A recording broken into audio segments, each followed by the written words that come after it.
The automatic camera clicked steadily as Major Robert Cowboy Stout's F6F Hellcat swept over Peleliu at $8,000 September the 12th, 1944.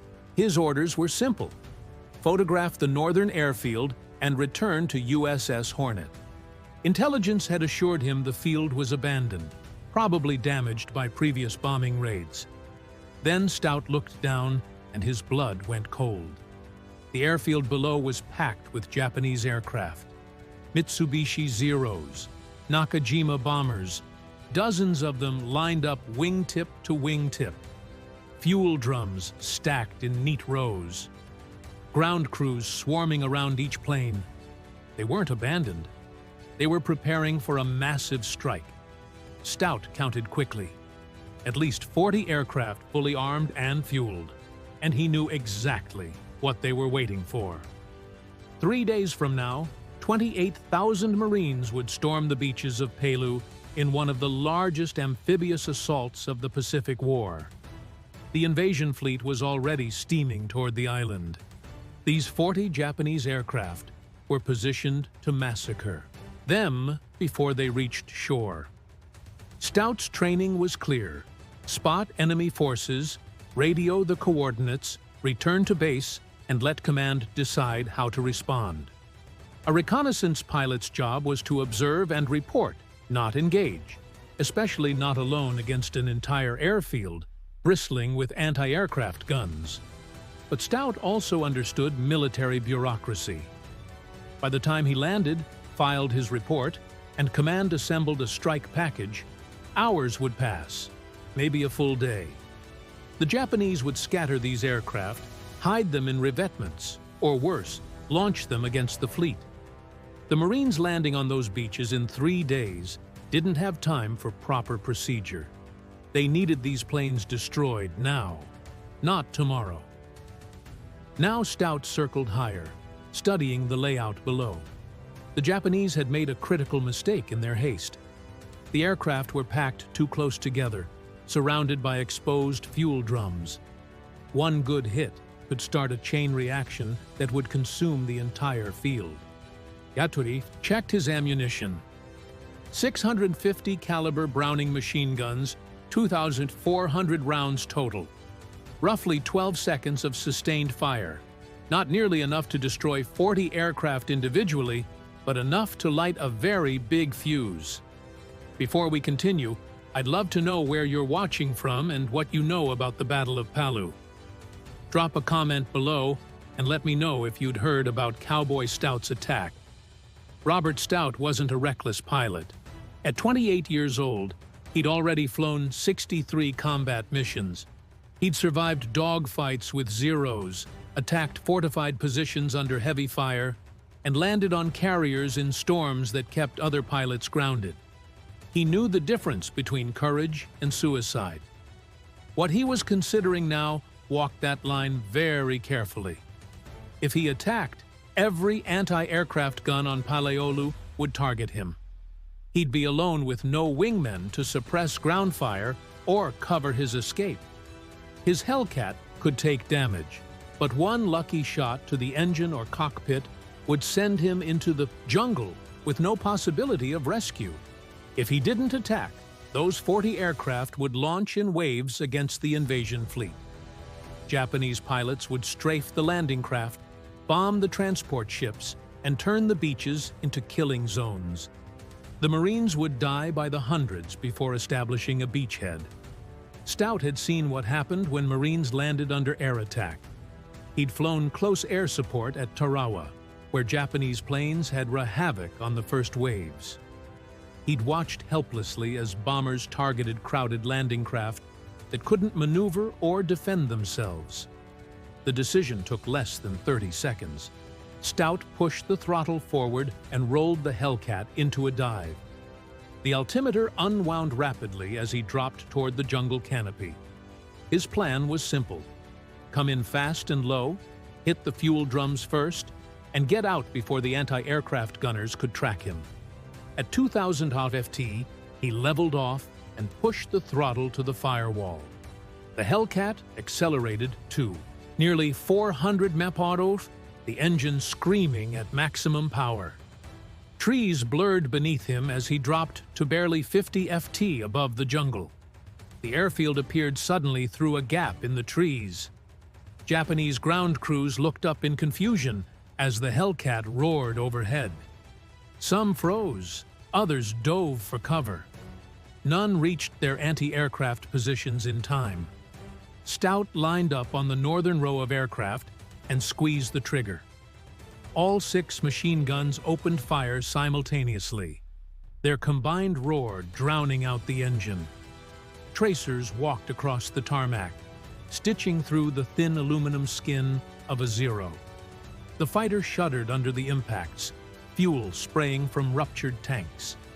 Stout adjusted his aim slightly and fired into a cluster of fuel drums stacked between 2 bombers. The drums disintegrated under .50 caliber fire, aviation fuel exploding in a massive fireball that engulfed both aircraft. The explosion was bigger than Stout anticipated.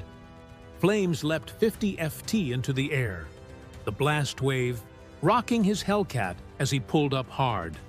Behind him, the fire spread with terrifying speed. The first burning Zero ignited the aircraft parked beside it. That fire spread to another, then another, each explosion feeding the next. Within seconds, half the northern row was engulfed. Japanese ground crews ran in all directions, abandoning any attempt to save the aircraft. Anti-aircraft gunners finally reached their positions and opened fire, but Stout was already climbing away, weaving to spoil their aim.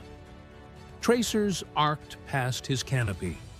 He felt impacts shudder through the airframe as 20mm rounds punched through his tail section. Warning lights flickered on the instrument panel, but the engine kept running strong. He banked hard right, gaining altitude and circling back around. Below, the devastation exceeded his expectations. Nearly 20 aircraft were burning, the flames spreading across the tarmac in a river of fire. Thick black smoke boiled into the sky, visible for miles. But on the Huai, southern end of the field, at least 20 more aircraft sat untouched. Stout checked his ammunition, half gone. Maybe 6 seconds of firing time left. The anti-aircraft gunners were ready now, tracking him as he circled. Coming back for a second pass was asking to be shot down. He rolled inverted and dove anyway. This time the anti-aircraft fire was immediate and intense. Tracers filled the air around him like angry hornets. He jinked left, then right, never holding a straight line long enough for gunners to lead him properly. The Hellcat shuddered under more impacts, metal tearing somewhere in the fuselage. Stout came in from a different angle, targeting the bombers on the southern end of the field. His remaining ammunition hammered into the aircraft, shredding control surfaces and puncturing fuel tanks.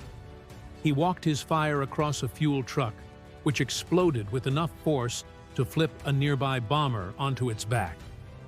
The secondary explosions started immediately.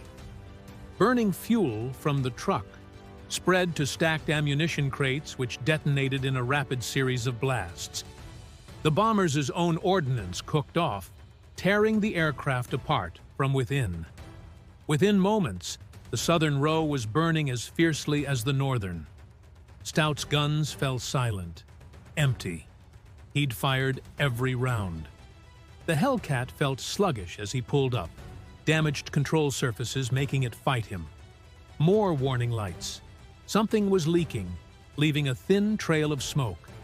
But below him, the entire airfield was an inferno. Every aircraft, every fuel drum, every structure was consumed by fire. The smoke column rose thousands of feet, marking the spot like a funeral EPP. Stout pointed the damaged Hellcat toward the ocean and nursed it back to USS Hornet. The hydraulics were failing, making the controls heavy and unresponsive. Oil pressure was dropping. He wasn't sure the landing gear would extend, but at least the engine was still running. The flight back felt longer than the attack. Adrenaline faded. replaced by the realization of what he'd just done. He'd directly disobeyed orders. Instead of taking photographs and returning like he was told, he'd single-handedly attacked an entire airfield. Court-martial was a real possibility. So was getting chewed out by every officer between him and the admiral. But the alternative, watching those 40 aircraft massacre the Marines, would have been worse than any punishment the Navy could hand down. The Hornet appeared on the horizon. Stout radioed the tower and reported his situation. Aircraft damaged, uncertain about landing gear, requesting priority landing. The carrier turned into the wind and cleared the deck. His landing gear extended, but only partially. One wheel wouldn't lock. He came in hot and caught the second wire. The damaged Hellcat slamming onto the deck hard enough to buckle metal. Deck crews swarmed the aircraft immediately, shocked at the damage. The tail section was shredded. The fuselage had over a dozen holes. The paint was scorched black from flying through explosions. Stout climbed down from the cockpit and found himself facing a crowd of officers. The air boss wanted to know why he'd returned with combat damage from a reconnaissance mission. The squadron commander wanted to know why he'd broken radio silence. The intelligence officer wanted to know what the hell had happened over Peleliu. Stout's report was simple. The airfield wasn't abandoned. It was packed with aircraft preparing to attack the invasion fleet. He'd destroyed them. All of them. 40 aircraft gone. 8 minutes start to finish. The officers stared at him. The intelligence officer asked him to repeat the number. 40 aircraft destroyed by one pilot in a single aircraft. That seemed impossible. Reconnaissance photos confirmed it. The next day, the northern airfield at Peleliu was completely destroyed. Not a single aircraft remained operational. Aerial photos showed the burned-out hulks of exactly 40 Japanese planes scattered across a blackened tarmac. Fuel dumps were craters. Structures were rubble. Intelligence officers revised their assessment of Japanese air strength on Peleliu. Instead of facing 40 aircraft on D-Day, the Marines would hit the beaches with complete air superiority. The Japanese air threat had been eliminated by one pilot who'd refused to follow orders. The Navy awarded Stout the Navy Cross, the second highest decoration for combat valor. The citation praised his extraordinary heroism and aggressive fighting spirit in attacking superior enemy forces alone. His decision to engage had directly saved American lives, but the Battle of Peleliu that followed was brutal regardless. The Marines landed on September 15, 1944, and immediately faced some of the most intense fighting in the Pacific. Japanese forces had fortified the island's coral ridges and caves, turning every position into a deadly stronghold. The battle lasted over 2 months and cost nearly 2,000 American lives. Yet without Stout's attack, the EEA casualties would have been far worse. Those 40 Japanese aircraft would have attacked during the vulnerable first hours of the invasion, when Marines were packed in landing craft and transport ships. Air attacks on amphibious assaults were devastating because the troops couldn't take cover or maneuver. Military historians later calculated that Stout's solo attack probably saved between 500 and 1,000 Marine lives in the first day alone. His 8 minutes of combat had accomplished what a full squadron of bombers might have achieved, and he'd done it at exactly the critical moment before the Japanese could disperse their aircraft. After the war, Stout returned to California and lived quietly. He rarely spoke about what he'd done over Peleliu. His children grew up knowing their father had served in the Pacific, but they didn't learn the details until decades later. The Navy Cross sat in a drawer, not displayed on any wall. Friends who knew him described a man who was uncomfortable with attention or praise. When asked about the attack, he'd downplay it. "I saw planes that needed destroying, so I destroyed them," he'd say. Any pilot would have done the same. But not every pilot would have. Most would have followed orders, radioed back, and let command handle it through proper channels. That bureaucratic approach would have given the Japanese time to scatter their aircraft or launch them. Stout's willingness to disobey orders and trust his own judgment made the difference. His story remained largely unknown outside military aviation circles until historians rediscovered the mission reports decades later. When researchers cross-referenced his Navy cross citation with Japanese records and aerial photos, they realized the full significance of what he'd accomplished. 1 man, 1 aircraft, 8 minutes, 40 enemy planes destroyed, potentially 1,000 lives saved. The attack demonstrated something that military strategists study to this day: the value of initiative at the tactical level. Stout couldn't have known for certain that his decision was correct. He was guessing about the Japanese plans, gambling that his assessment of the threat was accurate, and betting his life on his ability to execute the attack. Everything about the situation argued for caution. Follow orders, report back. Let someone higher up decide.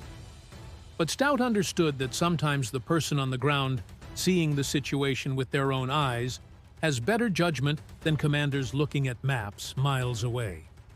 His willingness to trust his own assessment, even when it meant directly disobeying orders, embodied the principle of commander's intent.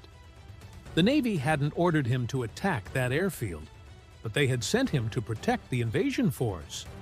He understood the intent behind his mission and adapted when circumstances demanded it. The Navy recognized this in awarding him the Navy Cross rather than court-martialing him. They understood that rigid adherence to orders would have resulted in disaster. Stout's disobedience was actually the highest form of following intent over instruction. Modern fighter pilots study Stout's attack in tactical training courses, not just for the flying skills it demonstrated, but for the decision-making under pressure. The military teaches that sometimes following orders to the letter means missing opportunities that won't come again. The attack also demonstrated perfect target prioritization. Stout didn't waste ammunition trying to destroy 40 aircraft individually. He identified the fuel drums as the critical vulnerability and exploited it. 1 bullet in the right place accomplished more than 1,000 bullets in the wrong places. His approach from multiple angles, coming in low and fast to minimize exposure to anti-aircraft fire, showed tactical sophistication beyond simply pointing and shooting. He'd analyzed the defenses, planned his attack runs, and executed them despite taking damage. And critically, he'd known when to stop. After expending his ammunition, he didn't loiter, trying to assess damage or looking for additional targets. He got out. The mission was accomplished. Staying longer would have been pointless risk. All of these decisions happened in seconds under fire, with no time for careful deliberation. Stout's training and experience let him make split-second choices that each proved correct. Robert "Cowboy" Stout died in 2005 at the age of 89. His family finally shared his story publicly, and military historians rushed to preserve the details before they were lost. The mission reports, reconnaissance photos, and Navy cross citation all confirmed what seemed almost too dramatic to believe. In the final analysis, Stout's attack over Peleliu stands as one of the most successful solo strikes in naval aviation history. No other single pilot destroyed as many enemy aircraft in one mission during World War II. His 8 minutes of combat prevented what would have been a devastating air attack on the Peleliu invasion. The Marines who landed on those beaches never knew that a Navy pilot had disobeyed orders to save their lives. They fought through hell on that coral island, facing Japanese defenders in fortified positions that turned every yard of ground into a battle. But at least they didn't face 40 aircraft strafing them as they tried to reach shore. Sometimes the most heroic thing a soldier can do is refuse to follow orders. Not out of cowardice or rebellion, but because the situation demands action that rigid adherence to procedure would prevent. Stout understood this instinctively. When confronted with a choice between doing what he was told and doing what needed to be done, he chose the mission over the orders. His legacy lives in every tactical training course that teaches initiative over obedience, adaptation over rigidity, and trust in the judgment of people on the ground. The military learned from Stout and pilots like him that sometimes the best course of action is the one nobody ordered you to take. The next time you face a situation where following the rules seems wrong, where rigid procedure conflicts with obvious necessity, remember Cowboy Stout circling over that airfield. He knew what needed to happen. He knew it would cost him if he was wrong, and he did it anyway because the alternative was worse.